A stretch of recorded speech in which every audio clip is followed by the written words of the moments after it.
Hello दोस्तों, एक और न्यू ब्लॉग से जोड़ना चाह रही हूँ आपको। जो हर बात पे सास अपनी बहू को टाइना मारती हैं किचन में काम करते वक्त। अरे तुम्हारी माँ ने तुमको कुछ भी नहीं सिखाया, ये ढंग से काम नहीं हो रहा, ये है वो है। तो बहू चुपचाप से सास के आगे खड़ी हो जाती है। मगर तुम्हारा भी तो फर्ज बनता है, सास का भी तो कुछ फर्ज बनता है ना। बहू को समझाओ, कुछ नहीं आ रहा है, चलो कोई अपने घर से और पेट में से नहीं सीख के आता है, समझाने से ही समझता है। तो इसलिए बोलती हूँ दोस्तों, तुम भी तो कुछ सिखा सकती हो ना। तुम भी तो एक माँ हो, उस माँ को छोड़ के आई है तो तुम भी तो उसकी एक माँ लगती हो ना। तो इसलिए बोलती हूँ, जब भी तो बहू सतर्क हो जाती है कि ये मुझे अपनी बेटी नहीं समझ रही है। वो समझने लगती है। वो समझदार अपने घर से आती नहीं है, मगर तुम लोगों में देख के समझदार हो जाती है वो।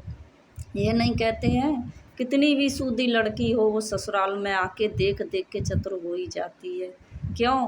कि वो तुम्हारे सुलूक देखती है ना। तुम भी तो एक माँ है, नहीं तो तुम समझाओ। नहीं समझाती हैं तो इसलिए ही तो तुमको बहू सास ही नहीं समझती है कि ये तो मुझे बेटी नहीं समझ रही है। मेरी माँ के भरोसे मेरी शादी कर दी, फिर भी मेरी माँ के भरोसे मुझे छोड़ रही है। अरे तेरी माँ ने कुछ नहीं, माँ का इसमें बीच में लफ्ज आया कहाँ से? जब बेटी अपने बाप के यहाँ रहेगी जभी तो बाप का सुनेगी। अब तुम्हारे घर आ गई, तुम समझाओ ना। इसलिए तो सास में और बहू में बनती नहीं है कि बहू सास को नहीं समझती है और सास बहू को नहीं समझती है।